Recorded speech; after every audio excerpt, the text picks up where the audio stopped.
the Tech Show. Here's your host, Erica Sigurdsson. Thank you.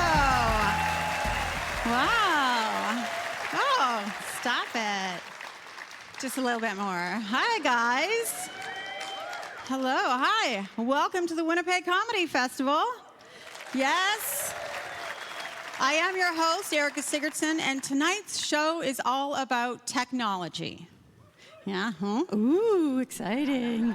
You know, technology, that thing you spend way too much money on to make your life way more unnecessarily complicated. Like, do we really need our appliances to be equipped with advanced technology? I think we peaked at Roomba, right? That's smart technology. It vacuums my floor while I am on the couch drinking red wine.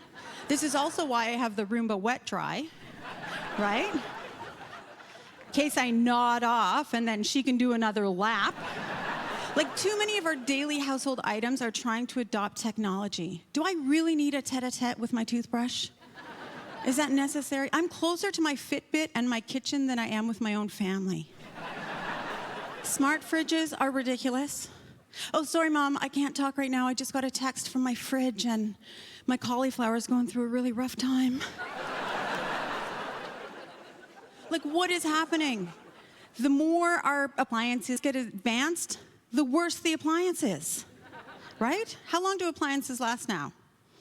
2 years? You know they're crap because they always try to push that extended warranty on you, don't they? They really, the salesperson will tell you how great this fridge is. This is the best thing you'll ever get. And then as he's ringing you up, he will look you dead in the eye and say, this fridge is trash. You're definitely going to want the extended warranty. Right? Yet in 1946, my grandparents were given a refrigerator as a wedding present. Spoiler alert, my grandparents are now dead, but that fridge is still keeping beer cold in my uncle's garage. Right? Yes.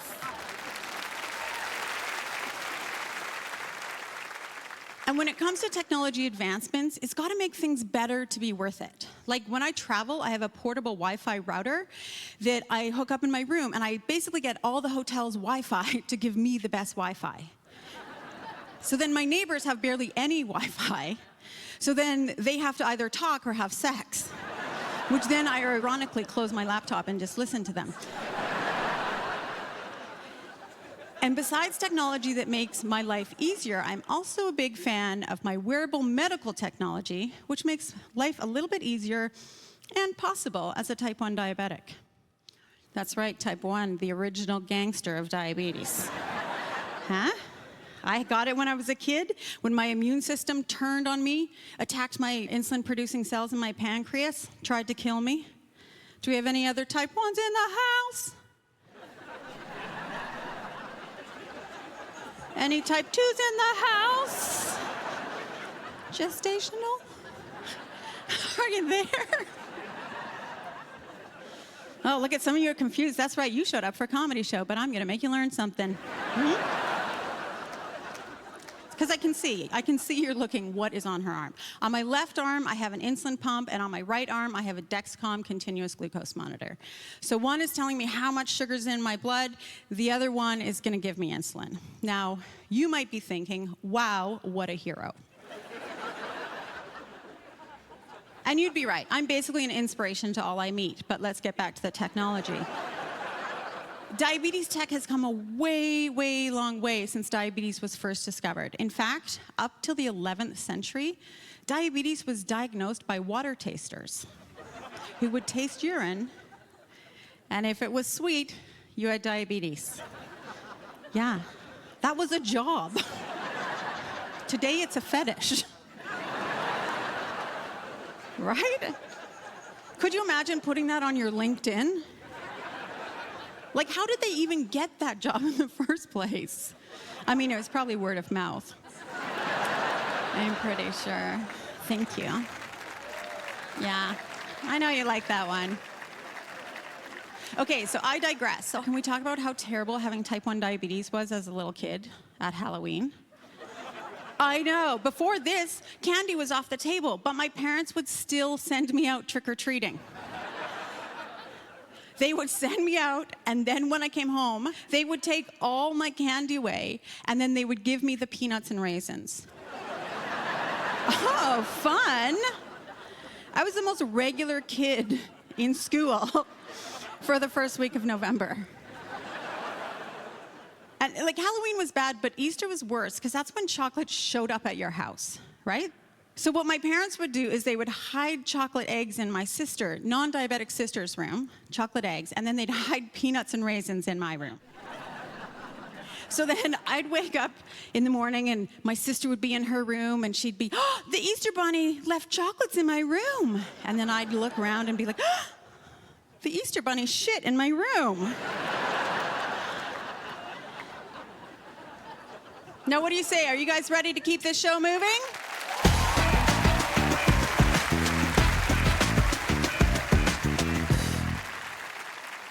This comic is all that and a bag of microchips. Please welcome the very funny Dan Taylor.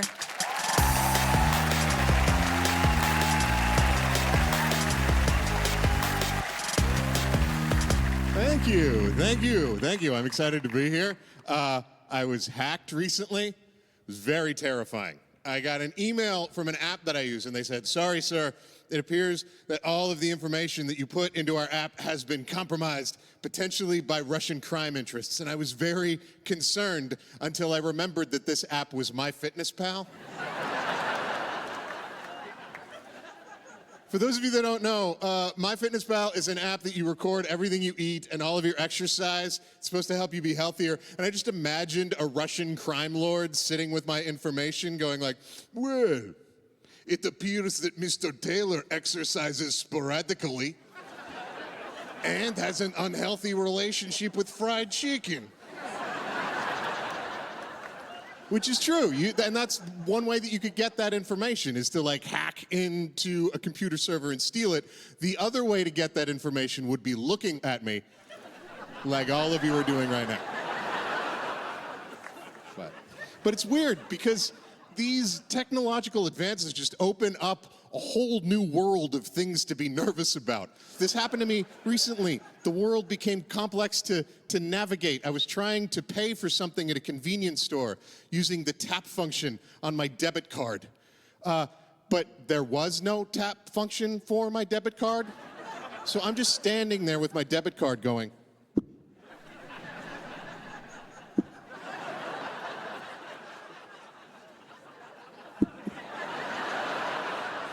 and then, because my brain is really smart, it's like, oh, you should just press harder.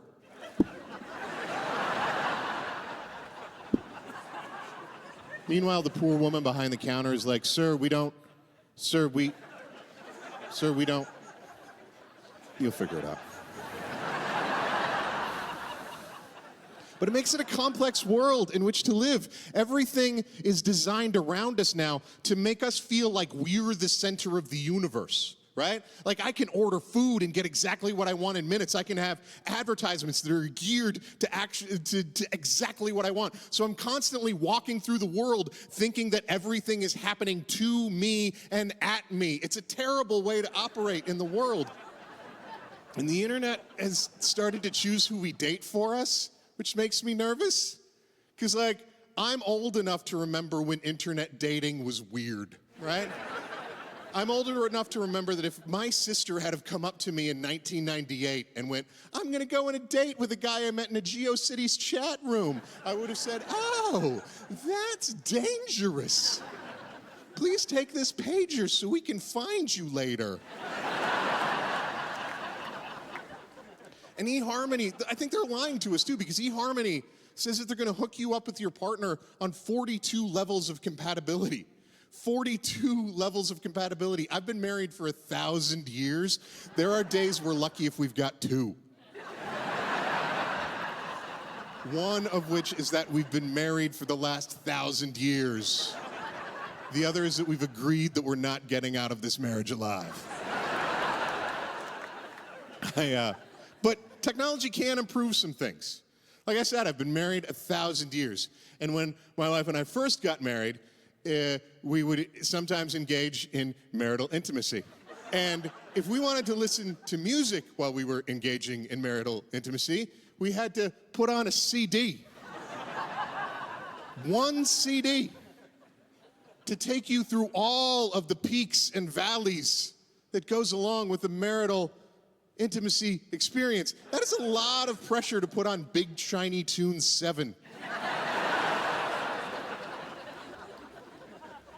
So now the world is different. It's great. I can plan the whole thing out. I've made a playlist in advance. So when we go for regular marital intimacy, everything is smooth. I trust every song on that playlist. But it can get screwed up because recently we had surprise marital intimacy. It still happens sometimes. And I didn't have a chance to put the music on. I just had to go with the playlist, the radio, the internet radio station that was already going. And it was terrifying because I was listening to Canadian rock. It started off fine. It was Blue Rodeo's 5 Days in May. It's a long song. It's a romantic song, mid-tempo. Takes us about 7 minutes in. It was great. We were doing okay. Second song, Playing with Fire here. Now it's Sarah McLachlan. We're still in a good place. Third song, Jan Arden. By this time, I'm like, this phone is a genius.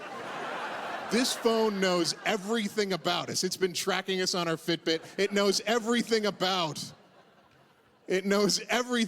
our PG-13 lovemaking. And that's what we've got. Like, I've been married a very long time. We are into completely normal PG-13 vanilla sex. That is fine. We like it that way.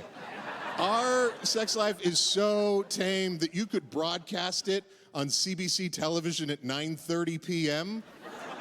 and no one would notice.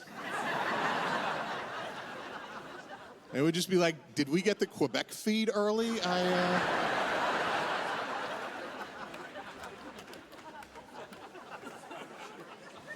So by this time, we've got Blue Rodeo, we got Sarah McLachlan, we got Jan Arden. Things are going great. Everything is awesome. We're headed to a great places. We got a long places to go until song number 4 comes on, "The Wreck of the Edmund Fitzgerald" by Gordon Lightfoot.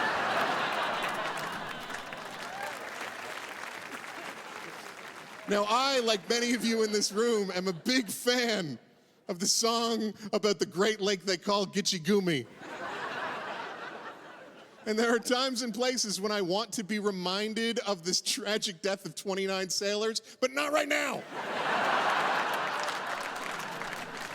My name is Dan Taylor. You guys have been awesome. Thanks so much. Have a good night.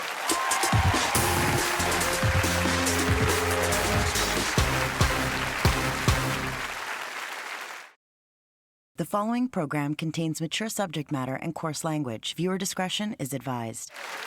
I just downloaded a landscaping and yard maintenance app. It's the latest in cutting-edge technology. Alexa wrote that. Now welcome a funny human, Joe Vu.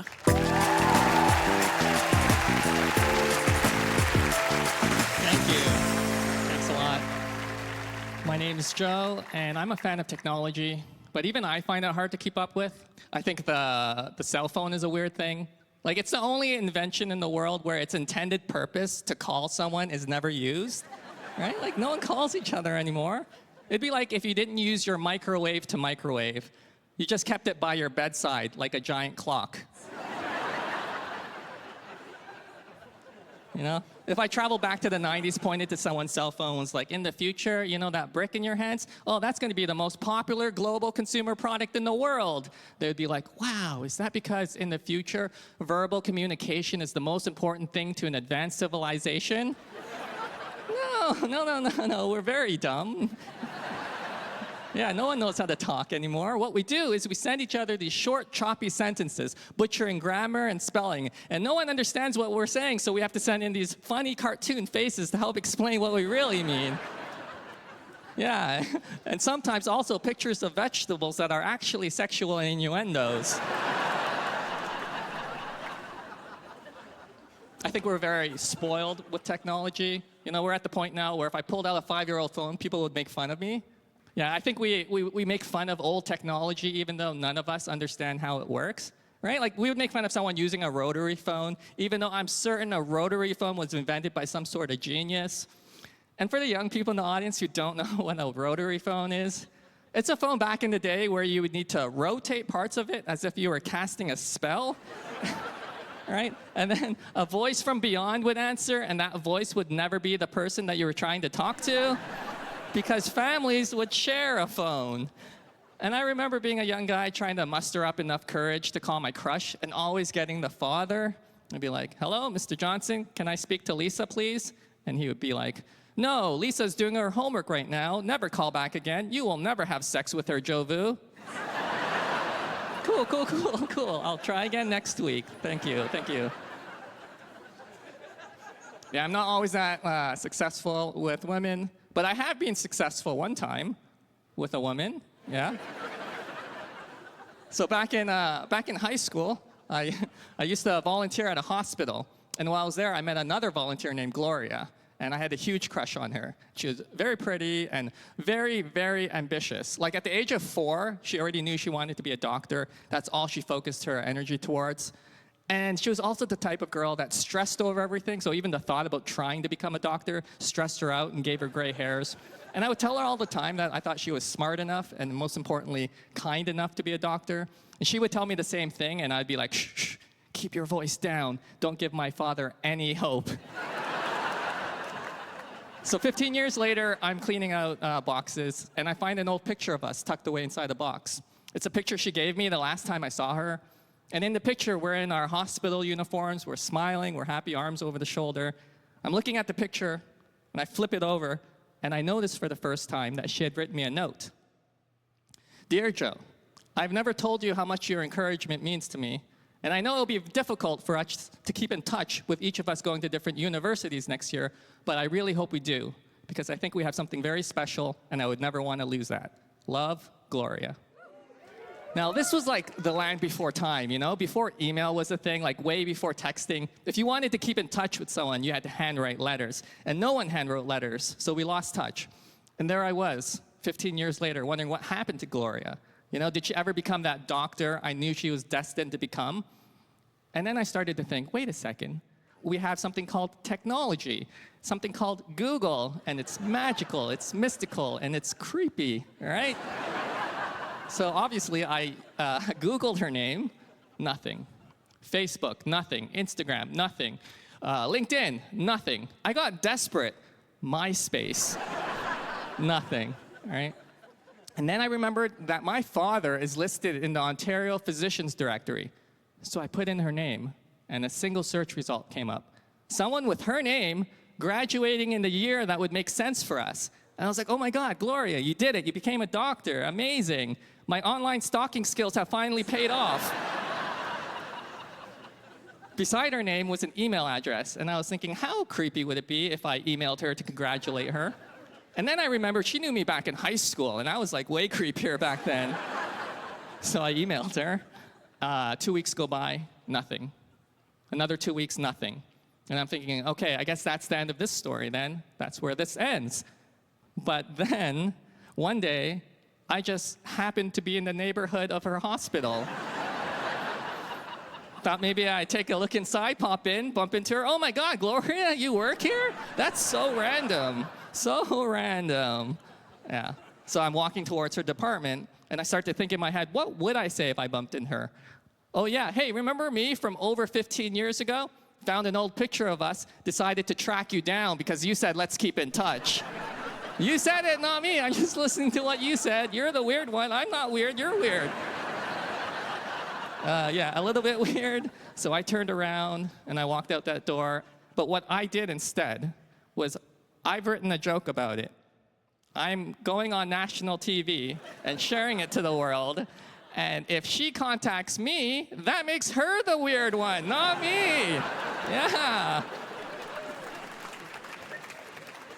That's how this guy uses technology for good. Thank you so much. My name's Joe Vu.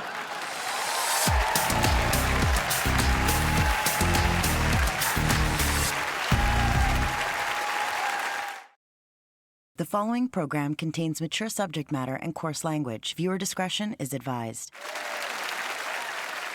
I was interested how many people when I first came out here were wondering what is on my arm, because I do get a lot of I get a lot of nicotine patch. How much do you smoke? Oh my. But today I got the all-time best inquiry from a man. He got in the elevator with me and he looks at me and then he looks at my pump and he goes, "Is that a Glade plug-in?"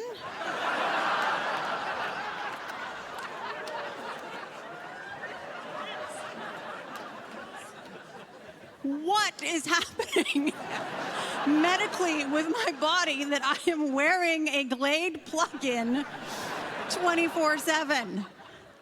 I just looked at it, first of all, if I was wearing a Glade, I certainly wouldn't be wearing a strapless dress, right? Oh my gosh. All right, are you guys ready to get on with the rest of the show? If you think technology sucks, you're doing it wrong. Here's a comic who always does it right. Please welcome Kathleen McGee.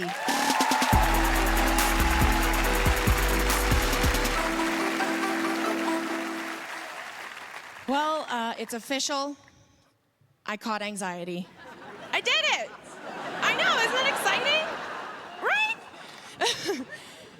I did. I caught anxiety, and a lot of people will say you can't catch anxiety, but you can, and I did. I caught anxiety from technology. So it all started when I thought I had a panic attack. And I'd never had one before in my life, so I didn't know what was going on. And I asked a friend that had anxiety, and she said, "What happened?" Well, I told her that I was having trouble breathing, my heart was racing, I was crying, I was masturbating at the time. I didn't tell her that part. I didn't want her to think I was weird. You know? Social media gave me anxiety, the worst form of technology. Do you guys remember a few years ago when the Hawaiian government tweeted at the Hawaiian people, "Incoming missile, aloha"? Right? It was an accident, and they corrected it 45 minutes later. You can't tell people they're gonna die for 45 minutes and not expect all hell to break loose, right? If I knew I was gonna die, I'd do something crazy. I'd eat a whole tube of cookie dough. Salmonella can't get me now, right? A man told his wife that he'd been cheating on her for 30 years with her best friend. That man is dead now. I have anxiety about the end of the world because I am not a survivor. I don't want to survive. I've seen those end of the world movies. It's always the same thing. Everyone that survives has to run. I don't run for Terry Fox. I'm not running for zombies. So let's get back to my friend, the one with anxiety that diagnosed me with anxiety. She said a good way to get rid of it is to be active, lose a little weight. You know, thanks, friend, right? Be active. What do you mean active? Like get up to go to the fridge a few extra times to get your snacks? Yeah, I don't know. She said maybe you could just start walking places. Walking? No, that doesn't work. That doesn't make you lose weight. Because when I walk, I get hungry. Then I get a pizza. It's science. That's not going to help me, okay? She said, all you have to do is get 10,000 steps a day. Oh, that's it. Just 10,000 steps a day. How do I even know how many steps 10,000 is? And that's when I was introduced to the magic of the Fitbit, the world's most bossy technology. It's like an alcohol monitoring bracelet, but for fat people. It tells on you. It's not cool. The first time I ever had this Fitbit, I was like, I don't know how many 10,000 steps is, so let's take it for a big walk. And I went for this giant walk, and then when I got home, I looked, and it said 0. So rude, right? But then I thought about it, and I realized that Jesus was carrying me that entire time. That poem in my aunt's bathroom was right. So now I just stay at home and I let Christ do my cardio.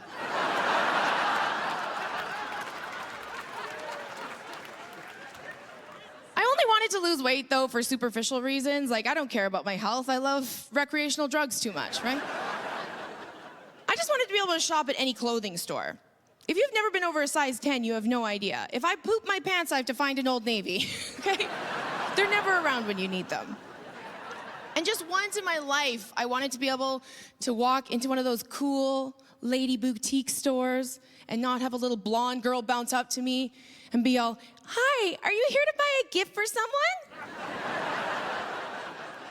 No, I'm here to try stuff on, rip it, and leave. Enjoy a full day of markdowns, you dumb whore. Thank you. Thank you. I can call her a dumb whore. I'm a feminist. So that's okay. That's okay. So I have this Fitbit, and it's supposed to be this magical technology. It's supposed to make you fit. But I still got called fat by the only person that's allowed to call people fat anymore, my doctor. If somebody called me fat online, I'd just come back and be like, "I'm not fat, I'm beautiful." And two friends would like it, and I'd be like, "See? Where's my modeling contract, huh?" I tried that with my doctor. I said, "I'm not fat, I'm beautiful." And she said, "Well, you're gonna die, gorgeous."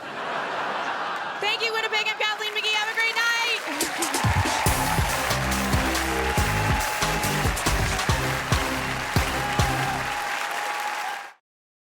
The following program contains mature subject matter and coarse language. Viewer discretion is advised. If you've ever wondered about being bionic, you are, in fact, bionic curious. You're welcome. Now, please give it up for Craig Fay.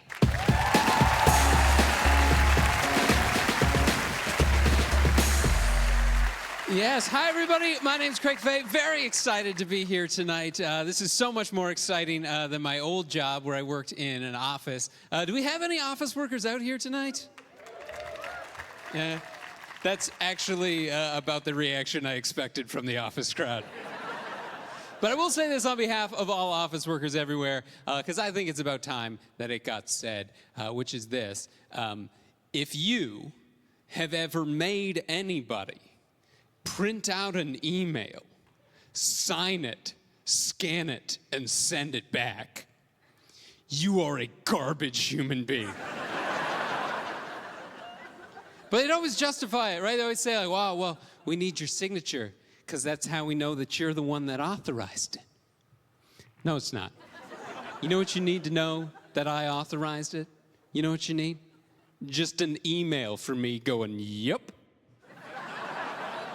That's it. That's all you need. Like, by all means, don't, like, redirect my paycheck if you get an email from babyprincess69@yahoo.com. Don't do that.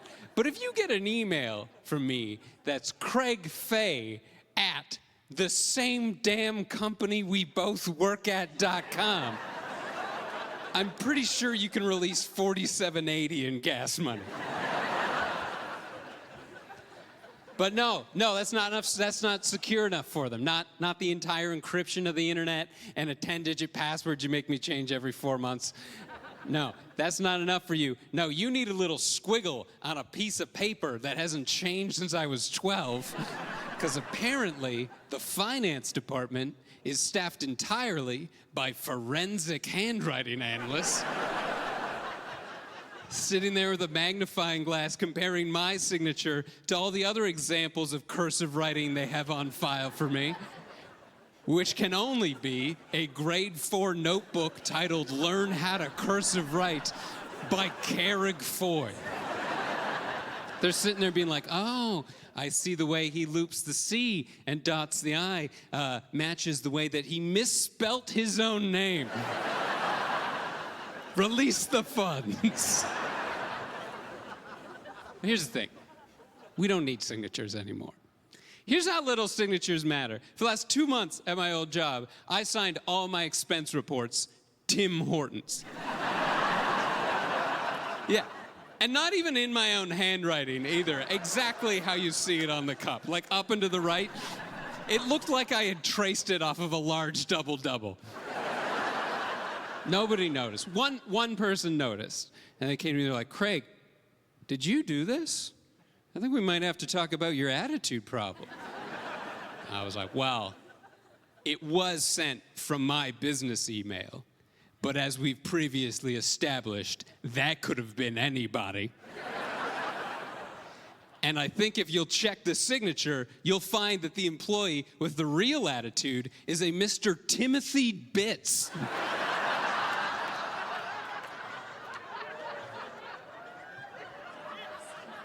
The craziest part of my old job, though, was I still had a desk phone, I still had a landline, and it was one of those phones where before you started dialing the number, you had to hit 9 to get a line out. And listen, I think we can all agree that at this point in history, a landline's main competition is a cell phone. And your cell phone can do anything. It's your GPS, it's a calculator, it's a camera. You can type pure gibberish into your phone, and it still knows exactly what you're trying to do. But my landline has one job to do, and I have to hit a button to remind it to be a phone. It's sitting there being like, whoa, whoa, whoa, whoa, whoa!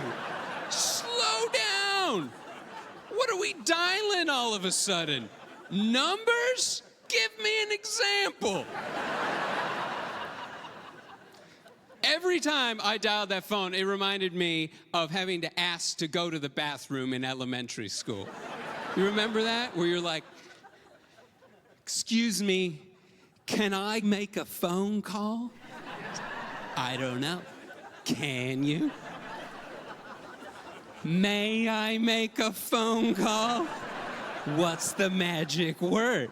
May I please make a phone call? That's not the magic word. May I make a phone call? Guys, you've been fantastic. Thank you very much. Enjoy the rest of your night.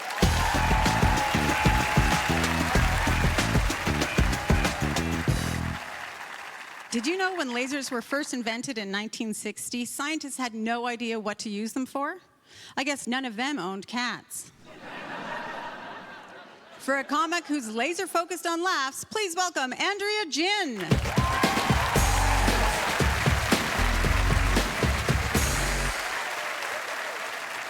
Hi. Hi, everyone. One of my girlfriends, she is texting this guy right now. Very fun, right?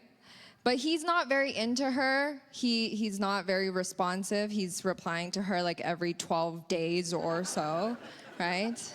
So she decided to deal with this problem by doing this. She texted him the following. She texted him, "Hey, what are you doing? Why aren't you replying? Why don't you like me?" Yeah, all of those things. I got really mad at her. I was like, come on. That's not how you deal with a situation like that. You don't text the guy those things, right? If you really want to know, you drive to his house and you look in the window.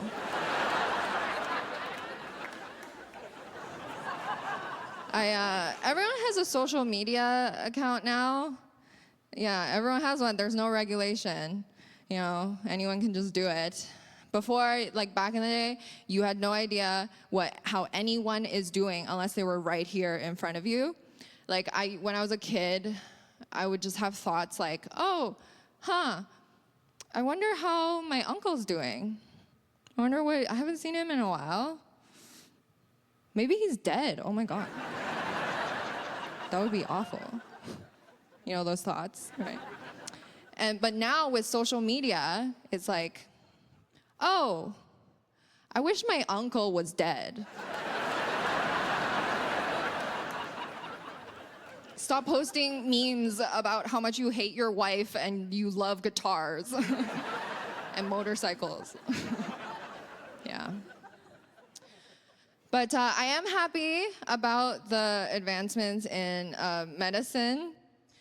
And because my grandma, she has heart disease, but all she has to do is like take a few pills every day, and then she could like go running, swimming, dancing, like all the things she hates doing, right? But my grandma, she's very like traditional. She doesn't like, she believes in like traditional Chinese like holistic medicine, right? Like just like natural stuff. So she doesn't like pharmaceuticals very much. Like she's always like, oh, these white doctors, they're trying to kill me, right? And I'm like, can you please stop saying that in front of our white doctor? So it's very frustrating because she's very stubborn. So one day we were walking around the park, and she says to me, hey, we have to go home.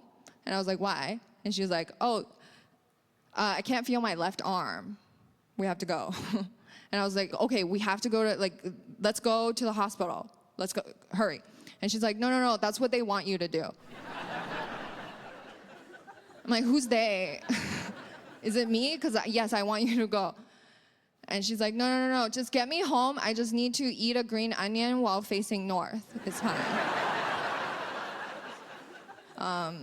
She cooks for me. She likes to cook. And I have a lot of food allergies. Like, I'm allergic to pine nuts. And so she puts it in all of my food. Yeah. She thinks I'm just not eating it enough. You know? She thinks, like, yeah, that's her logic. She's like, you just need to eat it more. You just need to fight it with your body. You know, you just need to, you know, like, be more alpha than the pine nuts, right? So she puts it in all of my food. And I tell her, I'm like, hey, Grandma, can you stop putting pine nuts in my food, please? And so she was like, oh, okay, yeah, sure. And then she started to grind up the pine nuts to put into my food. Yeah. And one day I was eating it. I was like, hey, Grandma, did you put pine nuts in this? And she was like, yeah, but I grinded it up. How did you know? And I was like, oh, I can't breathe. That's how I know. Please call an ambulance. And she's like, no, it's fine. I have a compass right here. It's okay. All right, thank you so much.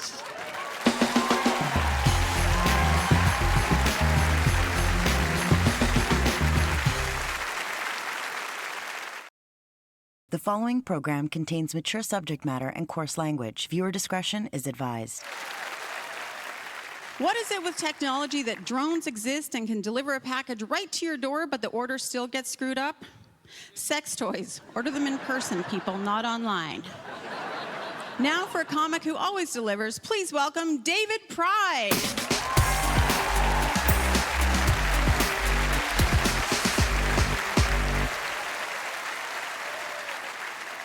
Thank you very much. Thank you. You know, I think whoever it was who first said the best things in life are free probably never owned a Hotmail account. Yeah, it's not one of the best things, right? It's just the sheer amount of spam alone that I get in my Hotmail. Like every day, I always get these two messages in my junk mail every day. I get get rid of debt immediately, and I want to eat your butt. Yeah, I know, and they always show up together. Like I don't know who's sending them. I hope it's not the same person, because I don't need to get rid of my debt that badly. But that's my But I honestly like my Hotmail. Clap your hands if you still have a Hotmail account. We got, see? Yes. You gotta admire it. I've literally had mine since the turn of the century. Like literally. And you gotta respect that longevity, right? Like in this age when technology is designed to become obsolete really fast, isn't it nice we have something like Hotmail that lasts? Like it outlasted BlackBerry, it outlasted CD-ROMs, you know, it outlasted Steve Jobs. Oh yeah. No, Hotmail buried Steve Jobs. No, make no mistake. I know. Where's the Hotmail movie? But no, it's amazing because it was also, it came on when email was a brand new thing. And when email was new, it was just any message was exciting to get, including the spam. Like just, I remember the first time I got offered a penis enlargement, and it's like, oh, you shouldn't have. Like, how do they know? It just seemed very thoughtful. It's, yeah. Because this was before we knew about things like bots and algorithms. So I was naive. I literally thought there was this like team of penis enlargement sales representatives just out there physically hitting send and just shooting out these generous offers everywhere. Just I imagined a sales team all getting ready in the morning, just getting themselves psyched up for a day of work. Just like, remember people, you're not selling inches, you're selling dreams. Yeah. Go out there and make some inches come true. Yeah. But now email is kind of passé. Like now it started when social media arrived. Remember when social media first hit? Remember what the first big platform was? Was MySpace. How many of you have MySpace? Yeah, that's right. Even the Hotmail people are like, don't insult me. You know? Yeah. The last social media account that I opened was on Twitter. I don't really like Twitter much. It seems like it's just an outrage machine at this point. It seems like its basic purpose is to get racists fired. And yeah, I think you know how it goes. Like someone tweets something racist, and then it spreads, and people get mad, and that person gets fired, which sounds good on the surface until you consider, you know what the most dangerous kind of racist is? An unemployed racist. Like, think about it. You don't want these people to have a lot of free time on their hands, right? And you want them working a 50, 60-hour work week at an exhausting job so that after they're too tired to get up to racist shenanigans. But I guess now you have to say the most popular type of communication are texts. And what's interesting about texts is how people, they don't just text words and messages, but a lot of people like to text images, which has sort of given us an interesting progression. Because when you think of it, we started out with people getting emailed offers for penis enlargements, and now we have a lot of men out there who are texting the results. I guess. Seems to be what they want to do, and I have to confess, I don't really understand the whole dick pic generation. Like, I don't mean to offend if we have dick pickers in the room. I don't. I mean, who might have judged? I don't know. Maybe some of you like to really put the peg in Winnipeg. I don't know. But, and thank you. Yeah, that's thank you. That was just for you. That was. But yeah, no, it just seems weird to me, the idea that you take your phone and you take a bunch of pictures of your junk and then you dispense them as tokens of goodwill throughout the community. It just seems counterintuitive to me. I was raised to believe you don't advertise that, right? I did not want to give women a sneak preview of what I was packing. You know, my penis needs the element of surprise. And, honestly, yeah, so on its own, it is not a deal closer. No. Really, from that perspective, you gotta admire the confidence of your average dick picker. Like, they must believe what they're packing is so visually impressive that it compensates for their other obvious quality of being a creepy douchebag that sends around pictures of their... It bounces out. I think so, yeah. No, so I don't do it. I don't do it. I wouldn't know the proper etiquette anyway. I don't know what angle you're supposed to take the picture from. Like, I don't know. Is it like a firing squad? You stare straight down the barrel, or no? Lengthwise from above, like you're whale watching. I don't know. I don't even know if you have to be erect. Do you have to be fully erect, or is it like a passport photo? Like, don't look happy. Got the shot, yeah. Tomorrow you'll be all the rage on Hotmail. All right, guys, you've been a lot of fun. Thank you so much. Good night.